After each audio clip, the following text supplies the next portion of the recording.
Hay pocas expresiones menos explicativas y definitorias en la ciencia que las palabras cambio climático.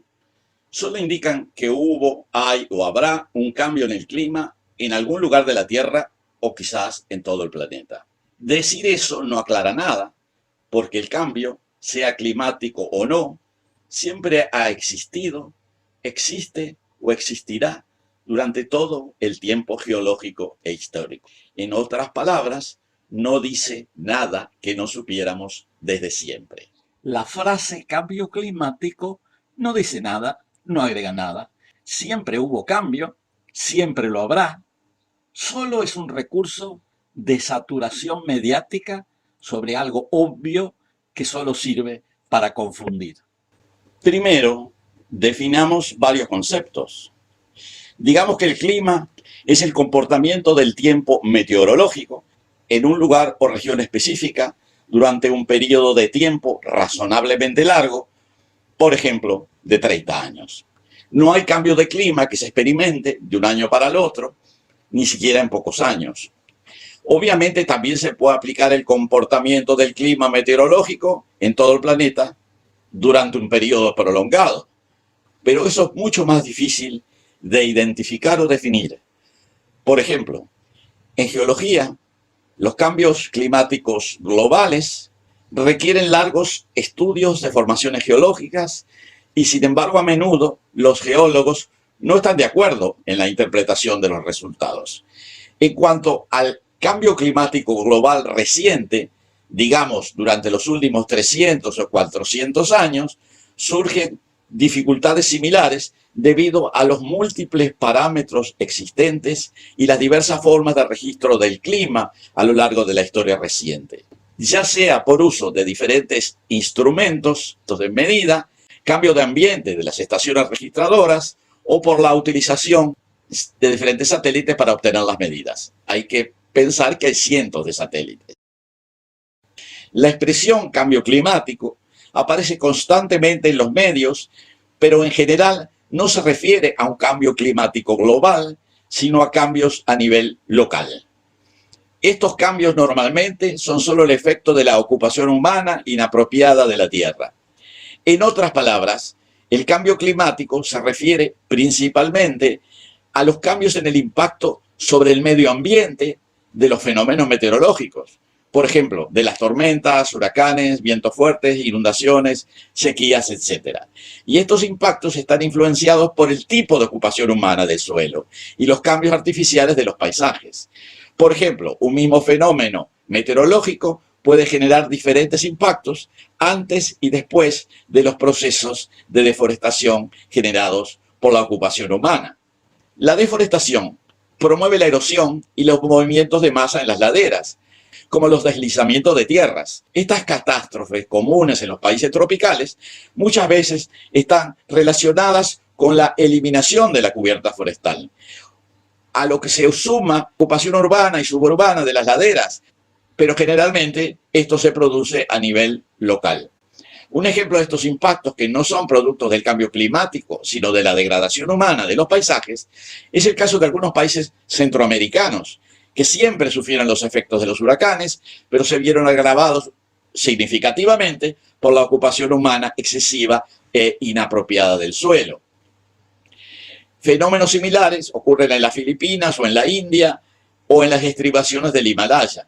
A veces, un cambio de uso de la tierra puede causar cambios en el comportamiento de la atmósfera a nivel local.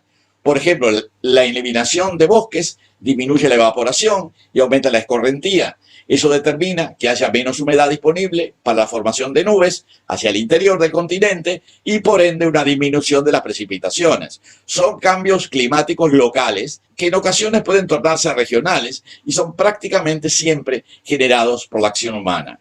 Otro ejemplo es la disminución de las precipitaciones hacia el interior de Brasil y Bolivia debido a la deforestación de Mato Grosso y la Amazonia. También se producen cambios por emisiones industriales que favorecen o dificultan la formación de nubes según el caso. La ocupación del suelo en países áridos y más particularmente la apertura de canteras y la implantación de construcciones conduce a la generación de aerosoles que también influyen en la nubosidad y la radiación que llega al suelo. Pudiendo generar voluminosas y masivas tormentas de polvo. Con influencia en los climas locales. Este fenómeno es claramente visible en Arabia y en los países áridos del norte de África. Pero nada de esto se refiere a ningún cambio climático global.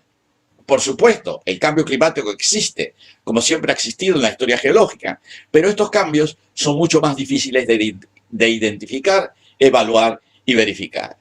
Sin embargo, los medios periodísticos disfrutan confundiendo con cambio climático cualquier evento meteorológico extremo, como huracanes, inundaciones, sequías o tornados, que son en realidad normales y hasta frecuentes y no se refieren a ningún cambio climático y seguramente a ningún cambio climático global.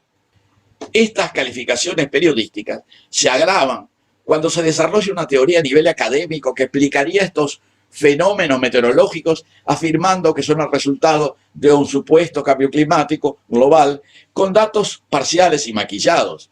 Se utilizan varios modelos para predecir el tiempo meteorológico, con mayor o menor éxito, debido a que los procesos atmosféricos son extremadamente complejos y se requiere considerar y medir innumerables parámetros, en realidad varios miles de parámetros, cosa que en la práctica es imposible, y combinarlos de manera de calcular sus mutuas interacciones, cosa que es aún mucho más difícil o imposible.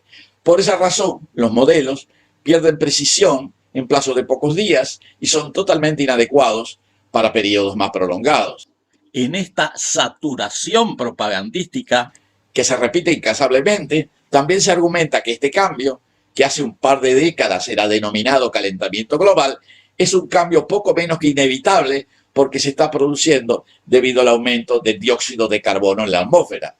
Este compuesto, cuyo contenido es absolutamente marginal, con 0.04% de la atmósfera, ha aumentado ligeramente en los últimos años, pero se mantiene en niveles muy bajos, solo 0.04%, lo cual es apenas suficiente para que la función fotosintética se lleve a cabo en las plantas, pero con efectos absolutamente menores en la dinámica atmosférica.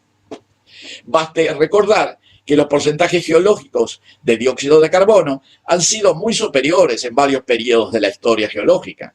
En la atmósfera no hay un exceso de carbono, todo lo contrario. Su disminución excesiva podría poner en peligro la subsistencia de muchas plantas y su incremento aumenta la productividad, cosa que en general es claramente favorable. Pero este es otro tema que abordaremos en un próximo video.